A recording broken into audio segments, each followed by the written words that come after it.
धन्यवाद करते हैं और बहन खुशबू को प्रभु और भी अधिक आशीष दे और भी अधिक उन्हें प्रभु अपनी महिमा के लिए इस्तेमाल करे। आप सब लोग जो आज की संगति में जुड़े हुए हैं उनका स्वागत है। भाई मत्तियास को भी धन्यवाद, उन्होंने मुझे ये सेवा करने का मौका दिया।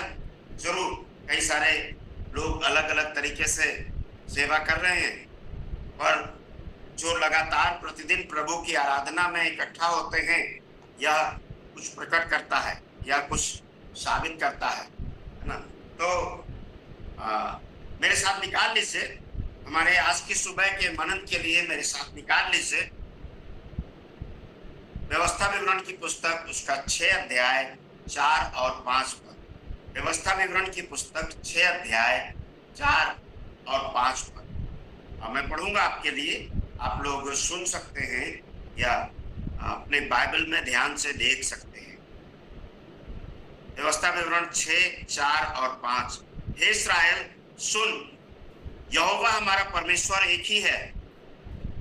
तू अपने परमेश्वर यहोवा से अपने सारे मन, अपने सारे प्राण तथा अपनी सारी शक्ति से प्रेम कर। एक महान आज्ञा, प्रभु यीशु मसीह ने इसको महान आज्ञा या मुख्य आज्ञा के रूप में संबोधित किया है ना। बहुत सारी आज्ञाएं हैं परमेश्वर के वचन में जो हमें दी गई हैं, हमें बताई गई हैं, पर ये आज्ञा अपने परमेश्वर से सारे मन और सारे प्राण और सारी शक्ति से प्रेम करने के बारे में बहुत महत्वपूर्ण आज्ञा है, बहुत महत्वपूर्ण। कई बार हम लोग सोचते नहीं हैं कि हमारा परमेश्वर जो हमारा सृष्टिकर्ता है, परमेश्वर जो सारी आशीषों का स्रोत है, परमेश्वर जो हमारा उद्धार करने वाला है, वह हमसे क्या चाहता है। परमेश्वर जो हमसे प्रेम करता है, बदले में हमसे चाहता है कि हम उससे प्रेम करें। मेरे प्रियो, ये वचन नए नियम में कई बार दोहराया गया है, कई बार बात की गई है। एक व्यक्ति, एक शास्त्री, व्यवस्था का शिक्षक प्रभु यीशु मसीह के पास आता है। उसके 10 अध्याय में ये घटना है और वो पूछता है, प्रभु जी उद्धार पाने के लिए, अनंत जीवन पाने के लिए मैं क्या करूं। यीशु कहते हैं अपने सारे मन, अपने सारे प्राण और अपनी सारी शक्ति से परमेश्वर से प्रेम करना और इसी प्रकार से अपने पड़ोसी से प्रेम करना। और फिर वहीं पर वो दयालु सामरी की कहानी सुनाते हैं। मेरे प्रियो, हमारा परमेश्वर, हमारा उद्धारकर्ता, हमारा प्रभु हमसे ये चाहते हैं कि हम उनसे प्रेम करें। हम लोग, बहुत सारे मसीही लोग जब आपस में बात करते हैं या वो जब गैर मसीहियों से बात करते हैं, अविश्वासियों से, तब वो ये कहते हैं परमेश्वर हमसे प्रेम करता है, यीशु आपसे प्रेम करते हैं। पर आइए हम ये कहना शुरू करें, ठीक है परमेश्वर हमसे प्रेम करता है, पर हम भी उससे प्रेम करते हैं और पूरे मन से, पूरे प्राण से, पूरी शक्ति से। तब जब आप ये करते हैं तो आप परमेश्वर को प्रसन्न करते हैं। जब आप ये करते हैं तो बदले में आप प्रभु को वो देते हैं जिसकी वो आपसे अभिलाषा और मांग करते। जून महीना बीत गया, हमारे चर्च में पिछले 5 रविवार को जून में हम लोग अलग अलग विषय पर बात कर रहे थे। सामान्यतः मेरे चर्च में मैं किसी एक पुस्तक को लेता हूँ, क्रम से उसका प्रचार करता हूँ। जनवरी से अब तक 5 महीने मई तक हमने लूका के समाचार में से प्रचार किया और 11 अध्याय तक पहुंचे। पिछले साल शुरू हुआ था वो, अभी तक 11 अध्याय में पहुंचे। जून में हमने ब्रेक किया और सब विषयवार प्रचार किया। और इस रविवार को जो विषयवार प्रचार किया गया मेरे चर्च में, वो परमेश्वर को प्रेम करने के बारे में है। मेरे प्रियो, उसी संदेश को आपके लिए दोहरा रहा हूं। आपके लिए दोहराने के पीछे तात्पर्य ये है, यदि हमारे चर्च के लोग इसमें जुड़े हुए हैं, जो लोग जानते हैं, उनके लिए रिमाइंडर है, क्योंकि परमेश्वर का वचन कभी कभी हमें बार बार सुनने की जरूरत है, क्योंकि वह हमारे लिए पर्याप्त है। जैसे बहुत सारे लोग को चाय रोज चाहिए, है ना, या खाना रोज चाहिए, उसी तरह से परमेश्वर का वचन कभी कभी एक ही मुद्दे पर बार बार सुनने की जरूरत है, जब तक वह हमारे मन, विचार, भावनाओं में बस ना जाए, जब तक वह हमारे हमारे रग रग में, हमारे श्वास में बस ना जाए, तब तक हमें परमेश्वर के वचन को बार बार सुनने की जरूरत है। तो आज्ञा ये है, पहला बात 4 पद में परमेश्वर अपने बारे में बात करते हैं और वो कहते हैं, हे इस्राएल सुन, यहोवा हमारा परमेश्वर है और यहोवा एक ही है। इसका क्या मतलब है? इसका मतलब ये है, आपको याद होगा, मुझे नहीं मालूम आप में से कितने लोग जानते हैं कि नहीं, हमारे मुस्लिम भाई लोग एक कलमा दोहराते हैं हर दिन, और वो ये होता है, ला इलाहा इल्लल्लाह मुहम्मद या रसूलुल्लाह। उसका मतलब ये है कि अल्लाह एक ही ईश्वर है और मोहम्मद उसके नबी हैं। इसी तरह से यहूदी लोग दोहराते थे, यहोवा हमारा परमेश्वर है और यहोवा एक ही है।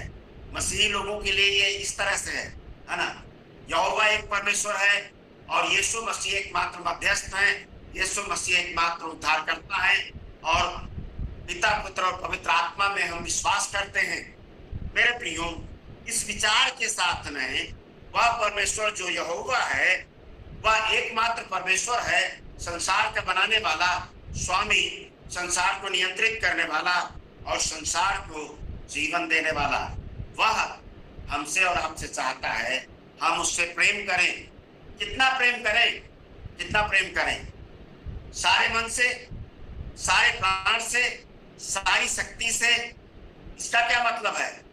इसका मतलब ये है, अपने पत्नी, अपने बच्चों, अपने जीवन साथी, अपने माता पिता, अपने भाई बहन, अपनी नौकरी, अपने व्यवसाय, अपने घर, अपने धन संपत्ति, उन सब से बढ़कर यीशु को प्रेम करें, जिसने हमसे प्रेम किया और हमारे उद्धार के लिए, आपके दंड से हमारे छुटकारे के लिए अपने आप को दे दिया। आइए हम उसको प्रेम करें। मेरे प्रियो, इस विचार के साथ मैं आपके ध्यान को करीब 6 बातों पर लगाना चाहूंगा। 6 बातें जब कहता हूं मैं तो लोग सोचते हैं बहुत समय लगेगा। चिंता मत कीजिए, बहुत अधिक समय नहीं लगेगा, पर प्रभु के वचन को अपने साथ लेकर जाइए। मेरे प्रियो, फिर से अपने सारे मन, अपने सारे प्राण और अपनी सारी शक्ति से परमेश्वर को प्रेम करने का अर्थ क्या है? इसका क्या मतलब है ना? आप कैसे बता सकते हैं कोई वास्तव में परमेश्वर से को प्रेम करता है? 6 बातें हैं, शायद आपने सुनी होंगी, शायद आपके लिए दोबारा होंगी, पर ये महत्वपूर्ण है।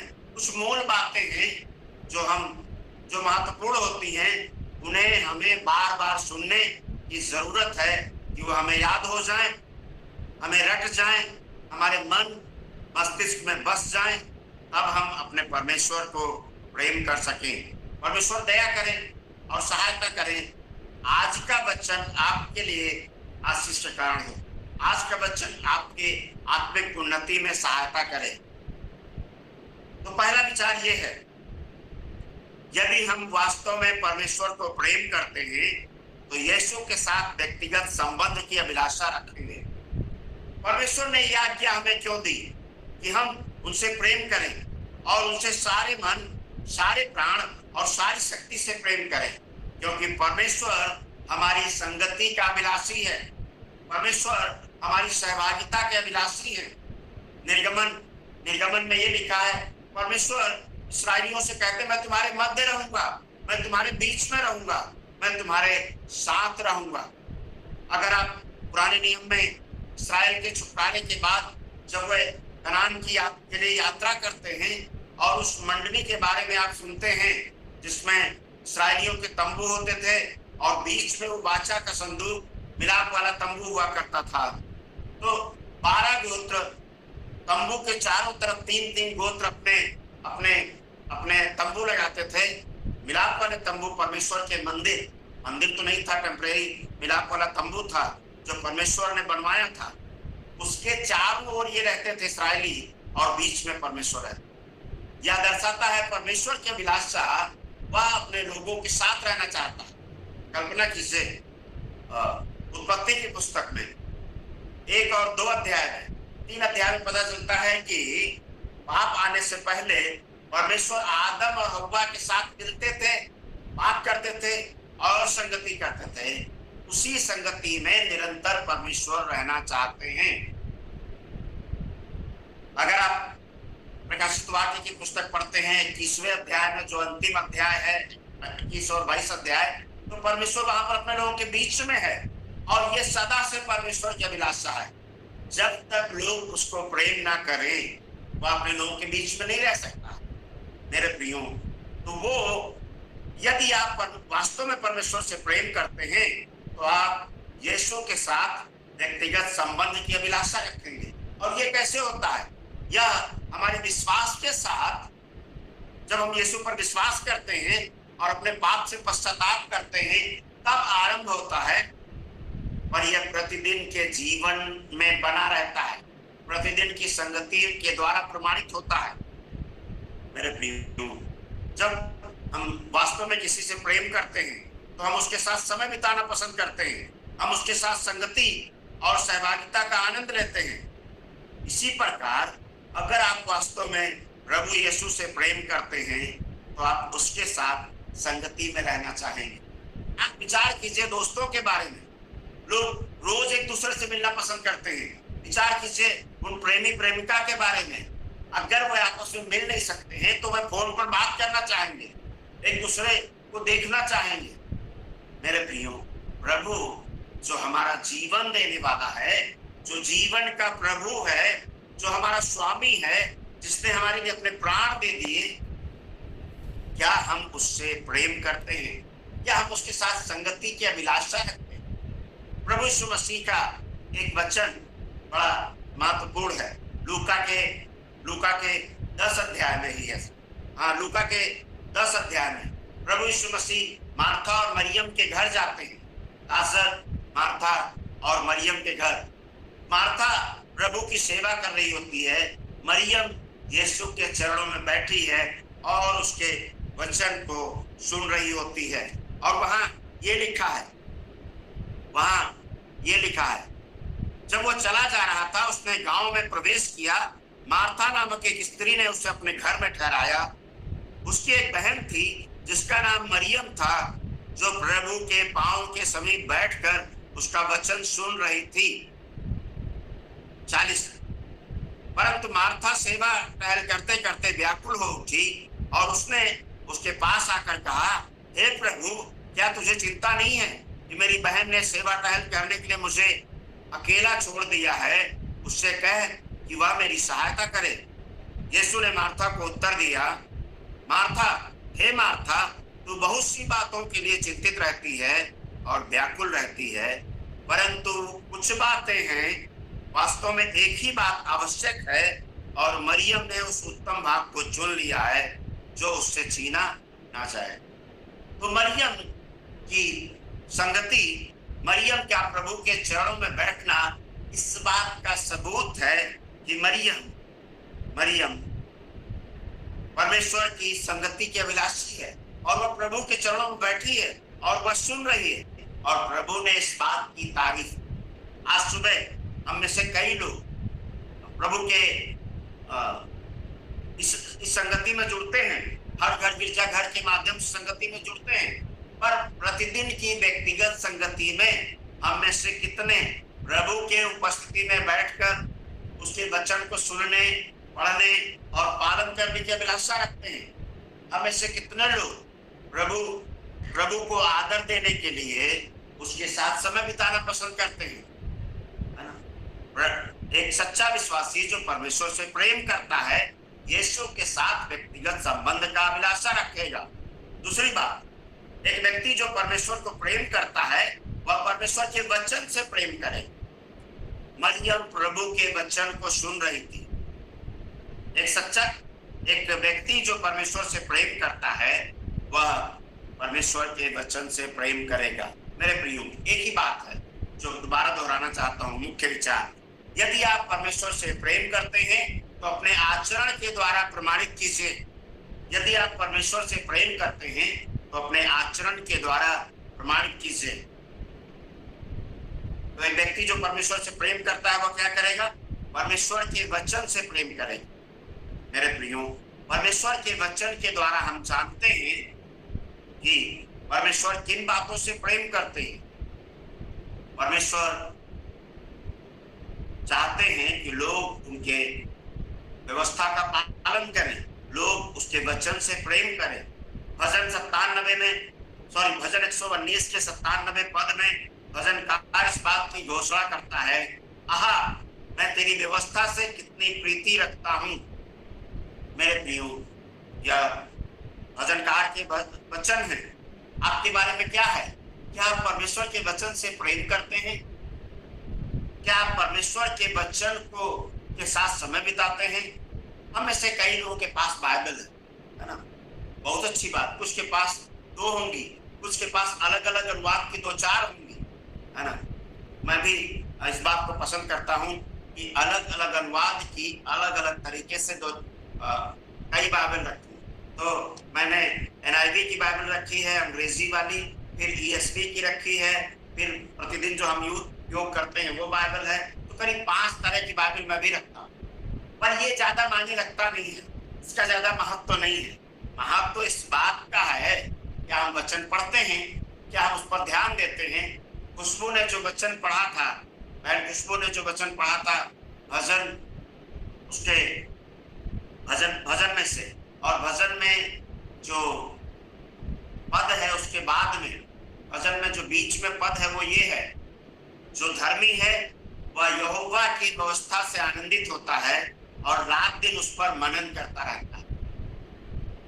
परमेश्वर के वचन को प्रेम करता है, परमेश्वर के वचन को पढ़ता है, आनंदित होता है और मनन करता है और उसका पालन करता है।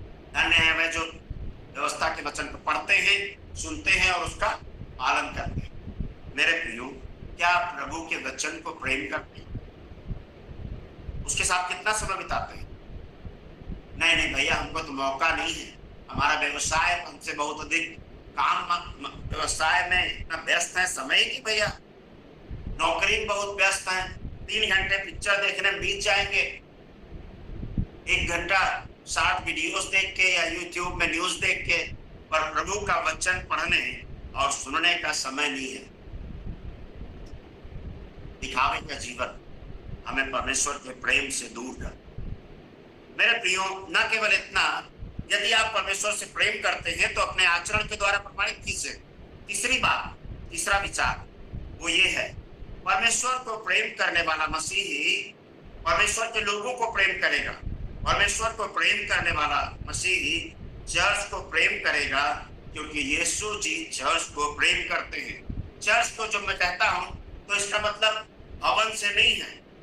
परमेश्वर का धन्यवाद हो, परमेश्वर ने मुझ पर, हम पर दया की। हम यहाँ पर बाराबंकी में सियोन चर्च में सेवा करते हैं, और यह मंडली करीब 45 साल पहले स्थापित हुई थी, किराए के घर में 5 लोगों के द्वारा।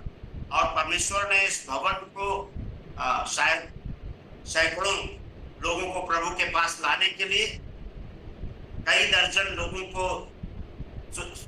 सुषमाचार्य सेवा के लिए तैयार करने के लिए उपयोग किया।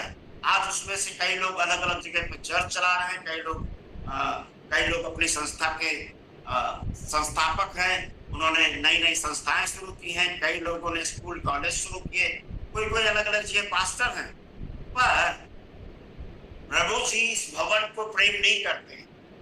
प्रभु जी उन लोगों को प्रेम करते हैं जो यीशु के लहू से छुड़ाए गए हैं और जिन्होंने समर्पण किया है कि वह प्रभु की आज्ञा पालन करेंगे, प्रभु के मार्ग में चलेंगे और प्रतिदिन प्रभु को आदर देने वाला जीवन व्यतीत करेंगे। इफिसियों उसके 5 अध्याय 25 में पद में यह लिखा है, और परमेश्वर ने हमसे प्रेम, मसीह ने हमसे कलीसिया से प्रेम किया और उसके लिए अपने आप को दे दिया। मेरे प्रियो, प्रश्न ये है, क्या आप चर्च से प्रेम करते हैं? क्या आप परमेश्वर के लोगों के साथ समय बिताना पसंद करते हैं जो कलीसिया में आते हैं? कई सारे विश्वासियों की, कई सारे मसीही लोगों की समस्या ये है, भाई भैया हमको हमारा परमेश्वर तो बहुत पसंद है, पास्टर जी बहुत अच्छे हैं, पर हमारे चर्च के लोग ठीक नहीं है। भी परमेश्वर ने उनसे प्रेम किया, फिर भी परमेश्वर यीशु मसीह ने उन्हें पाप के दंड से बचाने के लिए अपने आप को दे दिया। तो आप कौन होते हैं ये कहने वाले कि ठीक नहीं है वह, है ना? परमेश्वर दूसरा कुरिन्थियों के 5 अध्याय उसके 19 पद में ये लिखा है, परमेश्वर लोगों के अपराधों का दोष उन पर ना लगाते हुए उनके साथ अपना मेल मिलाप कर रहा था, और उसने मसीह के साथ अपने साथ हमारा मेल कर लिया और हमें मेल मिलाप की सेवा दी। तो एक प्रश्न और है, क्या आप भटके हुए लोगों से प्रेम करते हैं? उनसे क्यों प्रेम करना है? क्योंकि उनके पास हम सुसमाचार लेकर जाएं, उन्हें प्रभु के पास लेकर आए, उन्हें गवाही दें, उनको बताएं परमेश्वर आपसे प्रेम करते हैं और मसीह में हम आपसे प्रेम करते हैं। मेरे प्रियो, परमेश्वर भटके हुए लोगों को प्रेम करते हैं। यदि आप परमेश्वर को प्रेम करते हैं तो आप उसके लोगों को प्रेम करेंगे और उसके साथ सहभागिता की अभिलाषा रखें। उनके साथ जो चर्च में आते हैं, अलग जाति के हो सकते हैं, अलग भाषा बोलने वाले हो सकते हैं, अलग स्थान के हो सकते हैं, आपका लिविंग स्टैंडर्ड अलग हो सकता है, उनकी शिक्षा का स्तर अलग हो सकता है, पर प्रभु के चुने हुए लोग वो हैं जिनके लिए यीशु ने यीशु ने अपने प्राण दिए। आइए हम उनको प्रेम करें। इस प्रेम का दूसरा पहलू ये है, इसका दूसरा पहलू ये है, यदि आप परमेश्वर को प्रेम करते हैं तो आप उन बातों से घृणा करेंगे जिनसे प्रभु यीशु घृणा करते हैं। इसका मतलब ये है कि भजनों में ये लिखा है कि एक व्यक्ति जो मूर्तियों की उपासना करता है, मूर्तियों की आराधना करता है, वह उनके समान हो जाता है, और एक व्यक्ति जो प्रभु की आराधना करता है वह उसके समान बन जाता है। तो यदि आपने प्रभु यीशु मसीह पर विश्वास किया है, उनकी आराधना और संगति में जीवन को व्यतीत करते हैं, तो आप यीशु का स्वभाव, आपका स्वभाव बनता जाएगा। और फिर प्रभु के वचन में ये लिखा है, भजन 97 उसके 10 पद में, तुम जो यहोवा से प्रेम करते हो बुराई से घृणा करो। मेरे प्रियो, हमारा परमेश्वर पाप से घृणा करता है और हमें भी पाप से घृणा करना चाहिए। हमारा परमेश्वर नशे की आदतों से घृणा करता है, हमें उससे नशे की आदत से घृणा करना चाहिए। हमारा परमेश्वर अनैतिकता से घृणा करता है, हमारा परमेश्वर घूस से घृणा करता है, हमारा परमेश्वर छल से घृणा करता है। मेरे प्रियो, हमारा परमेश्वर भ्रष्टाचार से घृणा, हमारा परमेश्वर अन्याय से घृणा करता है। और प्रभु के लोगों, यदि आप उससे प्रेम करते हैं तो पाप से, बुराई से और अंधकार से घृणा कीजिए। चौथी बात की ओर मैं आगे बढ़ रहा हूं। यदि आप परमेश्वर से प्रेम करते हैं तो साथ ही मसीही लोगों को प्रेम करेंगे। तो तीसरा और चौथा एक जैसा लगता है, पर उसमें अंतर है। पहले बात में इस बात के लिए आवश्यक है, क्योंकि यदि कोई परमेश्वर से प्रेम करता है तो परमेश्वर के लोगों को प्रेम करेगा, और इसलिए सुसमाचार प्रचार करेगा और गवाही देगा और पाप से घृणा करेगा।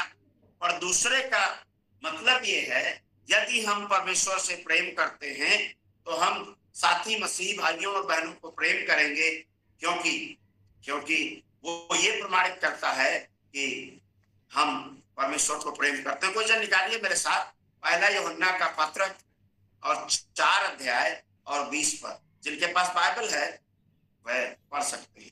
पहला यूहन्ना 4 अध्याय और 20 पद।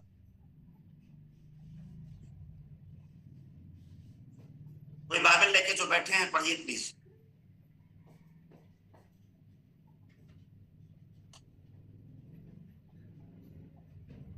मिल गया? यदि कोई कहे मैं परमेश्वर से प्रेम रखता हूँ और अपने भाई से बैर रखे तो वह झूठा है, क्योंकि जो अपने भाई से जिसे उसने देखा है प्रेम नहीं रखता तो वह परमेश्वर से भी जिसे उसने नहीं देखा प्रेम नहीं रख सकता।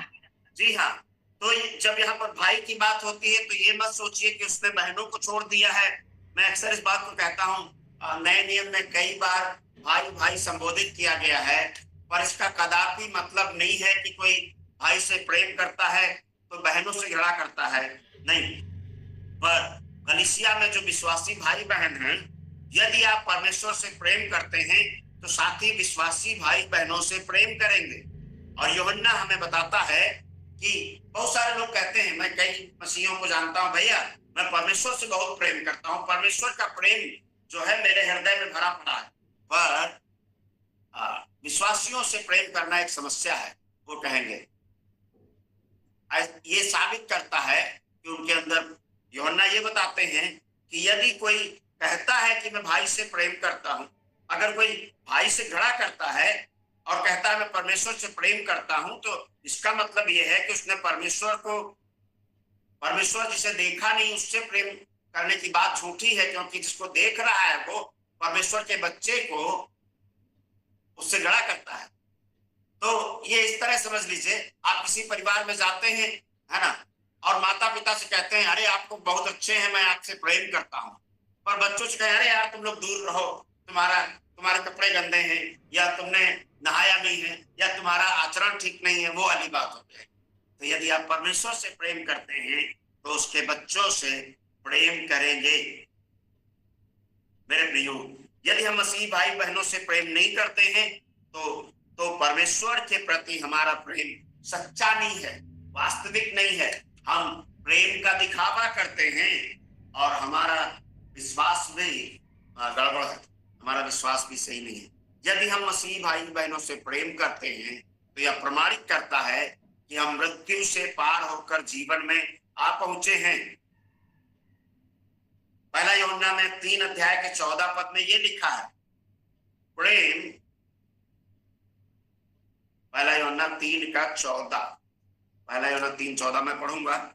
हम जानते हैं कि हम मृत्यु से पार होकर जीवन में आ पहुंचे हैं क्योंकि हम भाइयों से प्रेम रखते हैं, और वह जो प्रेम नहीं रखता मृत्यु में बना रहता है। मेरे प्रियो, परमेश्वर को प्रेम कीजिए, बहुत अच्छी बात है, पर इसका प्रमाण, इसका प्रदर्शन मसीहियों को प्रेम करने में प्रकट होगा। यदि, है ना, तो यदि कोई प्रेम नहीं करता है तो वह प्रमाणित करता है कि वह सच्चा विश्वासी नहीं है, वह अभी मृत्यु के बंधन में है, उसने छुटकारा नहीं पाया है। क्योंकि जो प्रेम रखते हैं वह प्रमाणित करते हैं कि वह मृत्यु से पार हो चुके हैं और जीवन में आ गए हैं। प्रभु यीशु मसीह ने हमें जीवन दिया है, और प्रेम ना करने वाला प्रमाणित करता है अगला अभी भी बंधन में है, पुराने विचारों के बंधन में, पाप के बंधन में, अंधकार के बंधन में। और जो पापों का बंधन है वो ये है, वो कहता है स्वयं को प्रेम करो। दूसरा तिमुथियुस में ये लिखा है, अंत के दिनों में लोग स्वार्थी, मतलबी, लोभी, स्वयं को प्रेम करने वाले, परमेश्वर की अपेक्षा सुख विलास को प्रेम करने वाले होंगे। तो स्वार्थ का मतलब स्वयं को प्रेम करना है, लोभ का मतलब धन को प्रेम करना है, और परमेश्वर को छोड़कर सुख विलास। आपके जीवन में परमेश्वर के प्रेम का कितना स्थान है? क्या आप स्वयं को प्रेम करने वाले हैं? ये पाप है मेरे प्रियो, परमेश्वर आपको इससे छुटकारा देना चाहते हैं। यदि आप धन को प्रेम करते हैं, ये और बड़ा पाप है। प्रभु के वचन में कहा गया तुम दो स्वामियों की सेवा नहीं कर सकते, एक की सेवा करोगे, दूसरे से झगड़ा करोगे। क्या आप सुख विलास से प्रेम करते हैं? ये और भी पाप। हमारे घर की सुविधाएं बढ़ती चली जाती हैं, पर प्रभु की सेवा करने वाले लोग संघर्ष करते रहते हैं। मेरे प्रियो, आपकी क्या स्थिति? क्या आप प्रभु को प्रेम करते हैं? अपने कार्यों के द्वारा प्रमाणित कीजिए।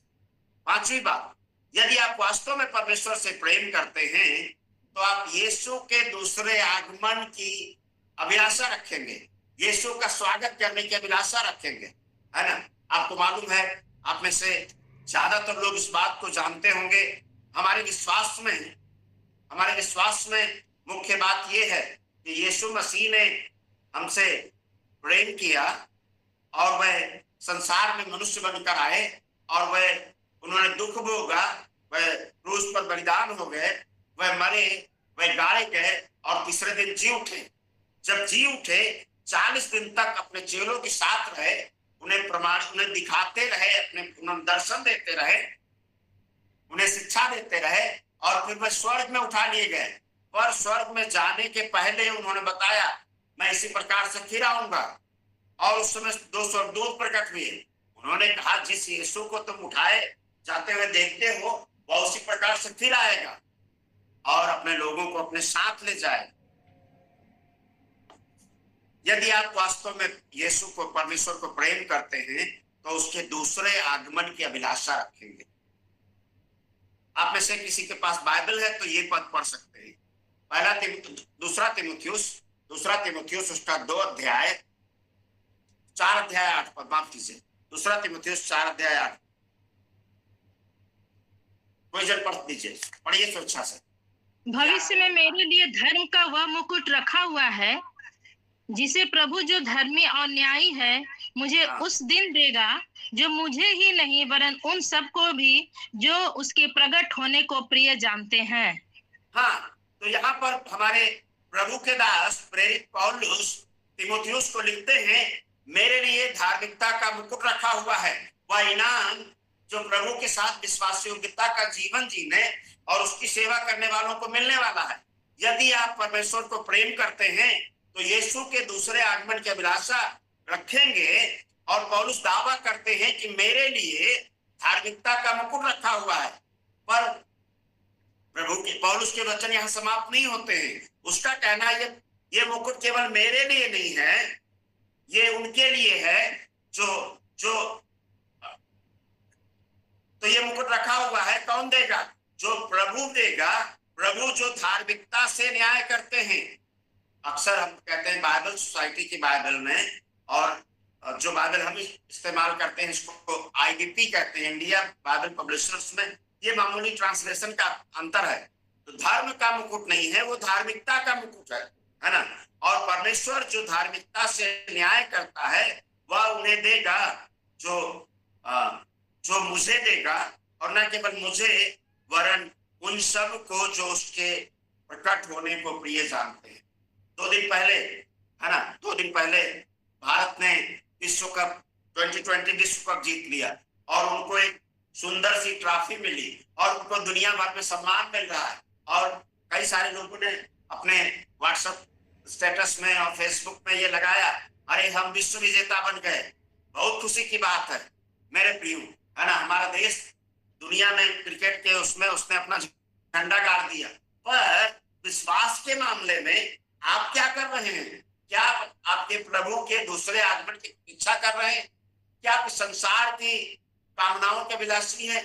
कई सारे सेवक लोग, कई सारे कलीसियाएं व्यक्तिगत रूप से या अंदर जो कुछ भी उनकी कलीसिया में होता है सब कुछ सोशल मीडिया पर पोस्ट करते हैं।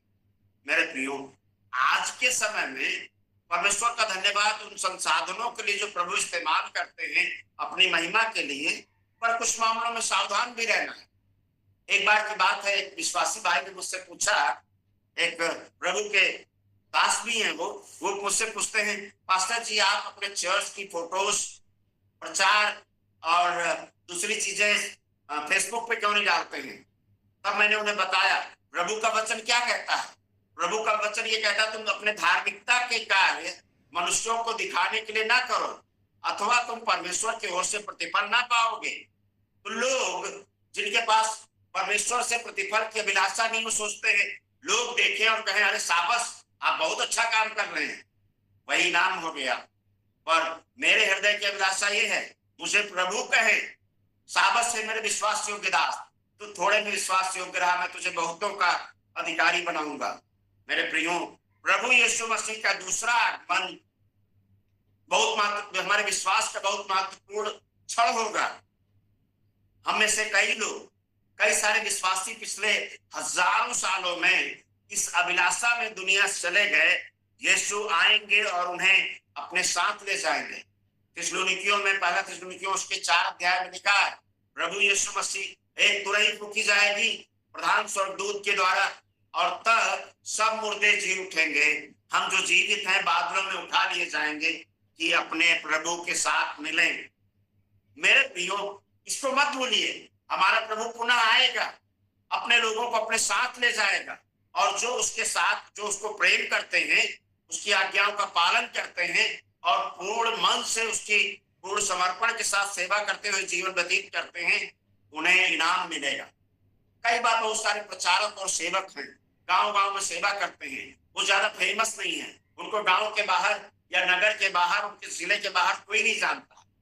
परमेश्वर उनको इनाम देना चाहता, परमेश्वर उनको इनाम देने जा रहे हैं। दानियल की पुस्तक में ये लिखा है, धन्य है वह जो बहुतों को धार्मिकता के मार्ग में बढ़ाते हैं, वह आकाश में तारों के समान प्रकाशमान होंगे। मेरे प्रियो, तो ये आपके लिए प्रोत्साहन का वचन है। क्या आप यीशु के आगमन की प्रतीक्षा कर रहे हैं? क्या आप यीशु मसीह के दूसरे आगमन के लिए तैयार हैं? प्रभु यीशु मसीह पहली बार आए थे पापों के दंड से छुटकारे की कीमत चुकाने, और दोबारा वो आने वाले हैं सच्चे विश्वासियों को अपने साथ ले जाने और उन्हें इनाम दें, धार्मिकता का मुकुट देंगे, और नहीं मालूम आपको क्या क्या मिलने वाला है ना। प्रभु का वचन बताता है, मैं हर बात पे नहीं जा सकता मेरे प्रियो, पर एक ही बात है, क्या आप यीशु के पुनः आगमन के अभिलाषी हैं? क्या आप प्रभु यीशु मसीह से मिलना चाहते हैं? या आप उन कुंवारी, खुशबू ने मेंशन किया था, उन 10 कुंवारियों में से 5 की तरह हैं जो कहते हैं तैयार हैं, पर जब दूल्हा आया तो उनके पास तेल खत्म हो गया और वह बाजार चली गई तेल लेने, और दूल्हा आया 5 को लेकर अपने साथ चला गया। उन्हें बुद्धिमान कुंवारियां कहा गया और बाकी को मूर्ख। मेरे प्रियो, इस मामले में कुंवारियों का कुछ लेना देना नहीं है, केवल ये खंड दर्शाता है उनकी तैयारी के बारे में, जो परमेश्वर की उपस्थिति में आत्मा के अगुवाई में की गई है ना। पाप से संघर्ष किया गया, पाप पर विजय पाई गई, प्रभु की आज्ञाकारिता में जीवन बिताया गया, और हर क्षण तैयार रहे। हमें नहीं मालूम वो घड़ी, वो दिन चोर के समान आएगा। प्रभु यीशु मसीह से चेलों ने पूछा, कब आएंगे प्रभु, वो दिन कब आएगा? तो वो कहते हैं, वो दिन चोर के समान आएगा, जब तुम सोचते भी नहीं।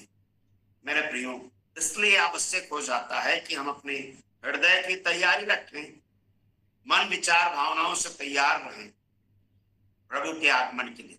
मेरे प्रियो, एक मसीही जो परमेश्वर को प्रेम करता है, यीशु के पुनः आगमन की प्रतीक्षा करेगा। क्या आप यीशु के दूसरे आगमन की प्रतीक्षा कर रहे हैं? अगर आज के दिन प्रभु का आना हो तो क्या आप उसके साथ जाएंगे, या यहाँ रहकर रोएंगे और विलाप करेंगे? कई बार मैं लोगों से सुनता हूं, हमने दर्शन देखा, प्रभु आया और मैं छूट। मेरे प्रियो, अगर आपको ऐसा लगता है तो आपको पश्चाताप करनी, आपको प्रभु यीशु मसीह के साथ पुनः संबंध सुधारने, आपको अपने आचरण पर विचार करने की जरूरत है, उसे जांचने की जरूरत है। प्रभु का वचन कहता है, परखो कि तुम विश्वास में हो, और मैं इससे बढ़कर कह रहा हूं, परखो कि आपके कार्य, आपका आचरण, आपकी दिनचर्या विश्वासियों के समान है या संसार के अन्य लोगों। अंतिम विचार, छठा, यदि आप परमेश्वर को प्रेम करते हैं तो आप उसकी आज्ञाओं का पालन करें। यदि आप परमेश्वर को प्रेम करते हैं तो आप क्या करेंगे? उसकी आज्ञाओं का पालन करेंगे। यूहन्ना उसका 14 अध्याय और 21 पर प्रभु यीशु मसीह ये कहते हैं, जो मुझसे प्रेम करता है वह मेरी आज्ञाओं का पालन करता है। और अगर आप यूहन्ना 13 और 14 अध्याय पढ़ें, 13, 14, 15, तो ये विचार कई बार आया है, जो मुझसे प्रेम करता है उसके पास मेरी आज्ञाएं हैं और वह उनका पालन करता है, और पिता उससे प्रेम करेगा और हम उसके पास आएंगे। मेरे प्रियो, क्या आप प्रभु की आज्ञाओं का पालन करते हैं? पिछले रविवार को मैंने मेरे चर्च में प्रचार किया, मसीहियों, यीशु की आज्ञाओं को गंभीरता से लीजिए, उनको हल्के में मत लीजिए। अगर आप पहाड़ी उपदेश को जानते हैं, जो मत्ती 5, 6 और 7 अध्याय में है, तो 7वें अध्याय में अंत में वहां पर एक उदाहरण है, जो कोई मेरे इन वचनों को सुनता है और उनका पालन करता है, वह उस बुद्धिमान के समान है जिसने अपना घर चट्टान पर बनाया। आंधी चली, बाढ़ें आई, वह घर स्थिर रहा, पर जो कोई मेरे इन वचनों को सुनता है और उन पर चलता नहीं है, वह उस मोर के समान है जिसने अपना घर बालू पर बनाया। आंधी और तूफान आया और बाढ़ें आई, वो घर गिर गया और नष्ट हो गया और बड़ा नुकसान हो गया। प्रियो, क्या आप प्रभु के दूसरे आगमन के लिए तैयार हैं? प्रियो, क्या आप प्रभु की आज्ञाओं को प्रेम करते हैं? क्या आप उसकी आज्ञाओं का पालन करते हैं? परमेश्वर के प्रेम का प्रमाण, आपके परमेश्वर के प्रति प्रेम का प्रमाण ये है कि आप उसकी आज्ञाओं का पालन करेंगे। समस्या ये है, ये बड़ी समस्या है। हमारे क्षेत्र की भाषा में कहा जाता है, लोगों की कथनी और करनी में अंतर है। जो कहते हैं हम मसीही हैं, वो वास्तव में कार्य से प्रमाणित नहीं करते हैं। जो कहते हैं हम परमेश्वर से प्रेम करते हैं, उनके कार्य और बातें अलग अलग हैं। हमारी बातें और हमारे कार्य मैच नहीं करते हैं, हमारी उनमें समानता नहीं है। मेरे प्रियो, अगर आप परमेश्वर से प्रेम करते हैं तो आइए उसकी आज्ञा का पालन करें। यदि आप उसकी आज्ञा पालन की इच्छा नहीं रखते हैं, आओ ये कहना बंद करें कि हम परमेश्वर से प्रेम करें। मेरे प्रियो, एक ही बात है जो फिर से दोहराना चाहते, हमारे कार्य प्रमाणित करते हैं कि हम परमेश्वर को प्रेम। और परमेश्वर आज के दिन ऐसे विश्वासियों को चाहता है जो उससे प्रेम करें, पूरे हृदय से, पूरी शक्ति से, पूरी इच्छा शक्ति से, सारे तन से, मन से, धन से उस प्रभु से प्रेम करें और उसे अपने जीवन में सर्वोच्च स्थान दें। यदि आप संसार में किसी वस्तु को, है ना, किसी व्यक्ति को प्रभु यीशु से बढ़कर प्रेम करते हैं, तो आप दर्शाते हैं आप यीशु के शिष्य होने के योग्य नहीं। आपको याद होगा प्रभु यीशु मसीह ने अपने वचन में ये कहा, यदि कोई अपने माता पिता या भाई बहन या किसी को मुझसे बढ़कर प्रेम करता है तो वो मेरे योग्य नहीं है। प्रभु यीशु मसीह जब मृतकों में से जी उठे, यूहन्ना के सुसमाचार में उसके 21 में है, उन्होंने पतरस को दर्शन दिया और पतरस से पूछा, क्या तू मुझसे प्रेम करता है? उसने कहा, हाँ प्रभु। यीशु ने कहा, क्या तू मुझसे इनसे बढ़कर प्रेम करता है? इनका तात्पर्य ये था, वहां पर 4-5 और चेले थे। यीशु कहते हैं, क्या तू इनसे बढ़कर? और कुछ लोगों का ये कहना है, प्रभु ये कह रहे थे क्योंकि पतरस प्रभु का इनकार कर चुका था और जब वे कब्र में थे तो वो छोड़ के चला गया पूरा मछली पकड़ने, जाल और नाव लेकर।